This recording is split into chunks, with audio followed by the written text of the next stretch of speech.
people want their subjective preferences to be the objective reality.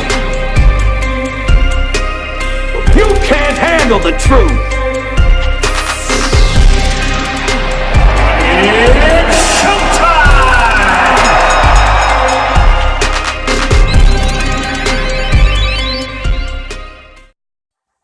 Welcome back to Keep It Real Boxing. This is Cypher Box. Okay, it's fight week. The big one is upon us.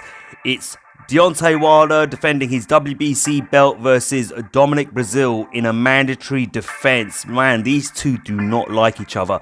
I'm telling you now. Listen, I saw the press conference, earlier on today. Obviously, we know there's some bad blood between these two guys. They do not like each other. It all spawns back to that incident that happened, a year ago, 2 years ago after Wilder's fight, or that fight in Alabama. Dominic Breazeale, is claiming that Wilder's team attacked him, and I don't know the ins and outs of it because I didn't really follow it that much back then when it happened. Even now I don't clearly understand all of it, but from what I understand, that's what Dominic Breazeale was saying, and I believe he tried to take Wilder to court because he said his children were traumatized by it, etc. Wilder says the opposite. He says his wife was running around like the Xena warrior princess, screaming and shouting. Breazeale attacked his brother first. And he's saying he's also, he was asking him the question at the press conference, where was your children? Where were your children? Yeah, they were with my brother. My brother was protecting them from the whole situation. So look, it's he said, she said kind of stuff. But these boys don't like each other. We know that, right? Wilder's made his comments. Obviously, he's upset a lot of people with his comments regarding the whole, he's going to kill Dominic Breazeale in the ring. He's said it on First Take, ESPN's First Take as well, that he says, I've always wanted a body on my record, and this is a dangerous sport. Everyone talks about how this is the gentleman's sport. It's not the gentleman's sport. We're there to hit each other in the face and stuff like that. So a lot of bad blood, between these two, and it's real, it's personal. It's real personal. And then the other thing I have to say as well, though, a lot of people are commenting, obviously, and do not like the fact that Wilder's taken the route that he has with his comments. I'm not going to say too much on him here because I'm actually saving what I'm thinking with regards to all of that for my next episode of my weekly podcast called Bout the Ropes. So tune in for that if you want to hear in depth of what I think of Wilder's comments. But one thing I'm going to say is, remember, this is boxing, all right? And remember, sometimes some fighters go as far as that to hype a fight up. Okay, Mike Tyson was well known for it. I mean, Mike Tyson, he once said he wanted to eat Lennox Lewis's children. Okay, he wanted to eat his children. All right, but when the fight was over, you remember, if you see them when they're standing in the center of the ring and they're being interviewed, he gently, kind of wiped the blood from Lennox's face. Even afterwards, you can go and look it up in on YouTube. And they were saying, like, all the comments you said in the build up to the fight, he goes, that's just hype. Tyson said, he goes, I've known Lennox since we were in the amateurs. He's a friend of mine. It was hype. That's what I do. I got to hype the fight. And a little bit part of me thinks that is Deontay Wilder doing kind of what Mike Tyson used to do, and even Floyd Mayweather, play the bad guy, hype the fight, get everyone to hate him. People are rooting for Breazeale right now with the stuff that Wilder's been saying as well. And don't get me wrong, there's a lot of people rooting for Deontay Wilder, of course, as well. He has a fan base as well. But it's hype, Do I honestly believe deep down in my heart that he wants to kill someone in the ring? No, I think it's all talk, it's all hype, it's promotion, it's to get you interested, whether you like it or dislike it. Yeah, it's got you involved, it's got you interested. All right? And it's built the fight, it's hyped the fight up. I'm hyped to see the fight, to see how it turns out. To see who comes out on top. A lot of people weren't interested in this fight, let's be honest. Yeah, it's a mandatory defense. He had no choice before anyone starts anything. He had no choice. If he didn't take the fight, he was going to get stripped of his WBC title. So, and people were like, some people were like, oh yeah, knocking the fight and stuff like that, which is fine. But now it's got people interested. Why? Because of the comments that Deontay Wilder's been making. And some people are tuning in just to want to see Deontay Wilder get knocked out. Regardless of whether you're tuning in to see him win or because you want to see him get knocked out because of the things that he's been saying, you're tuning in.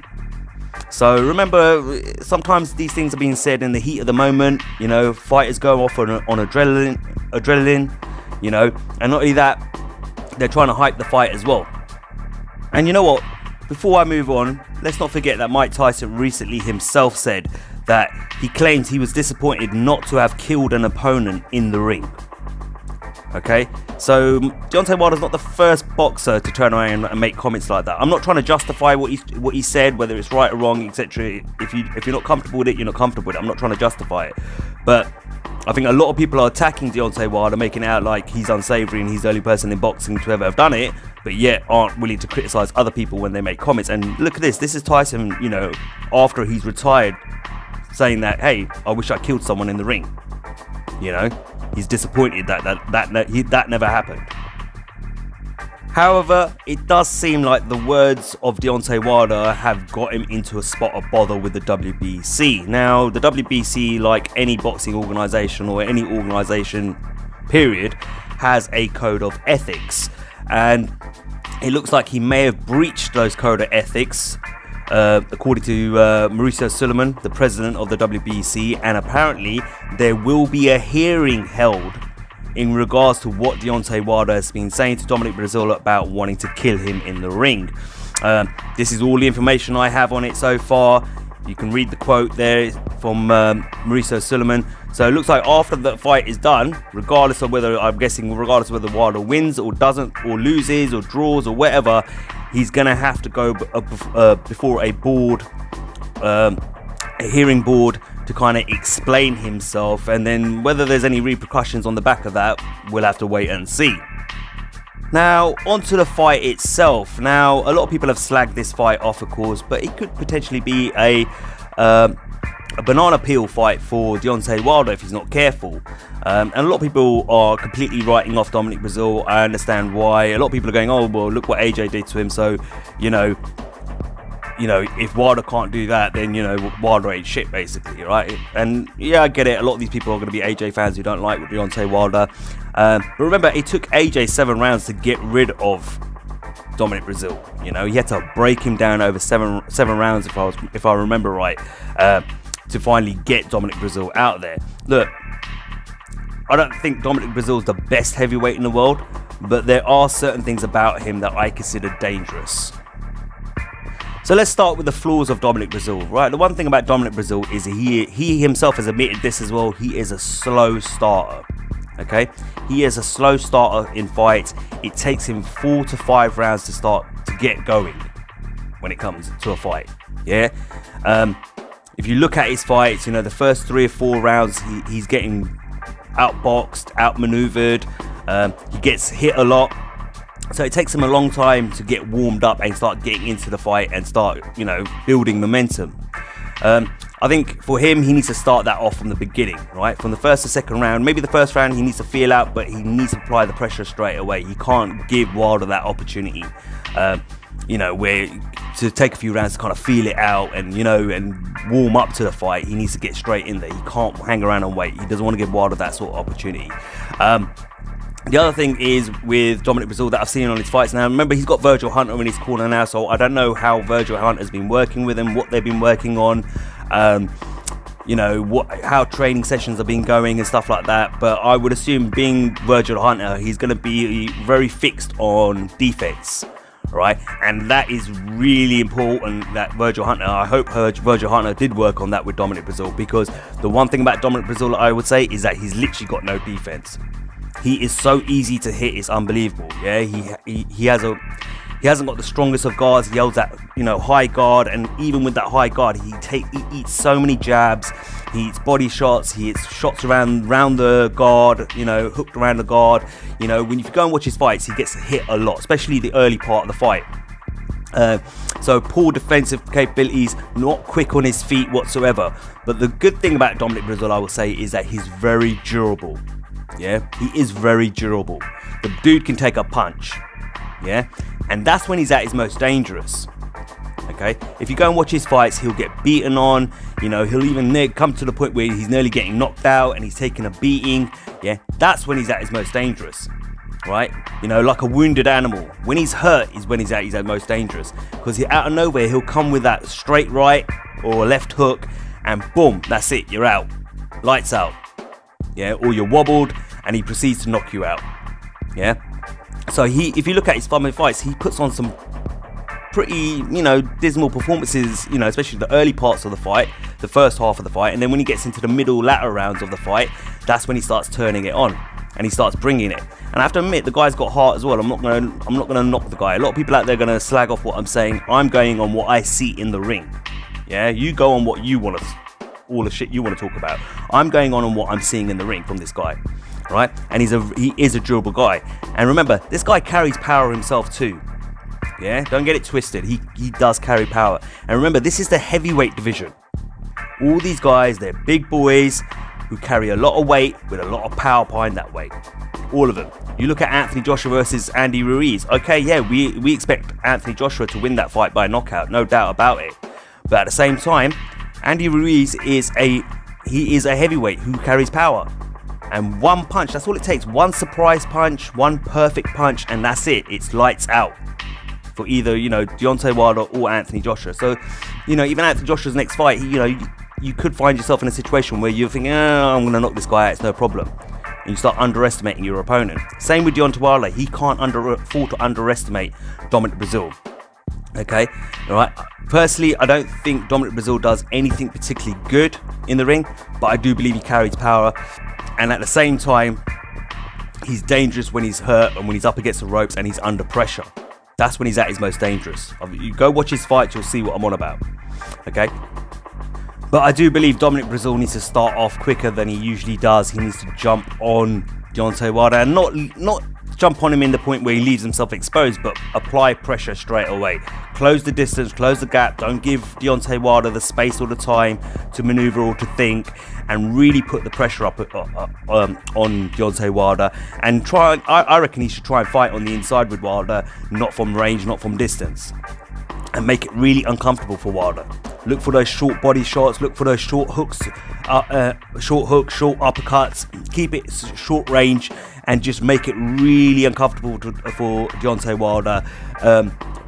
Get him up against the ropes in the corners, apply a lot of weight on him, you know, sap him of his energy that way, and, you know, look for those opportunities to obviously hit those, let that right hand of his go, and potentially try and get that knockout. So what about Wilder? I think it's the same for Wilder. I think Wilder needs to start off quick too. He needs to establish that jab right from the beginning. Yeah, he needs to ensure he's keeping that range and that distance between him and Dominic Breazeale. Remember what I said, Dominic Breazeale has poor defensive capabilities, unless Virgil Hunter's done a lot to kind of counsel that situation out, and has helped Dominic Breazeale improve on his defensive capabilities. Then for me, Dominic Breazeale is open all night long for that 1-2 down the pipe. You know, he needs to mix it up when he's throwing that jab, head, body. When he's throwing his combinations, do it from distance. You know, he said he's going to be working the body a lot on Dominic Breazeale. That's what they've been working on. They've been going back to the basics and stuff like in Deontay Wilder's camp for this. If he's going to throw those body shots, make sure it's from distance. Don't put yourself in a position where, you know, you're leaving yourself open to Dominic Breazeale landing a big, you know, counter. Especially, I told you, Dominic Breazeale does carry power. He has that right hand. He does have power. Don't get it twisted, you know. So he doesn't want to leave himself in a position where he's giving opportunities for Dominic Breazeale to go for the knockout or to land a big punch and cause Wilder problems. So Wilder wants to keep it from range, keep turning Dominic Breazeale, yeah, keep moving, keep using the ring, yeah. Don't allow him to set, do not allow him to settle, yeah. And like I said, look for that 1-2 down the pipe. You know, from the fights that I've reviewed when it comes to Dominic Breazeale, he is wide open for that 1-2 down the pipe. Even a 1-2 and an uppercut. You know what I mean? You know, you can mix it up, throw a jab, come around with a hook, you know, but do it from range, you know. Do not do it from the inside, because that's what Dominic Breazeale is going to want. He's going to want to rough Deontay Wilder up. There's no doubt about it.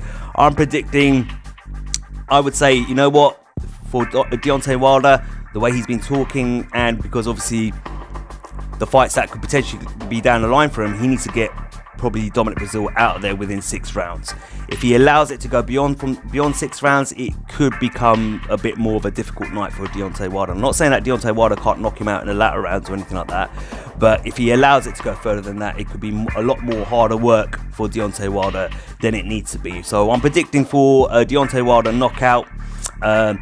Hopefully within the first 6 rounds. I don't know, I'm not going to say what round it comes in, but I'm just going to say Deontay Wilder win a knockout.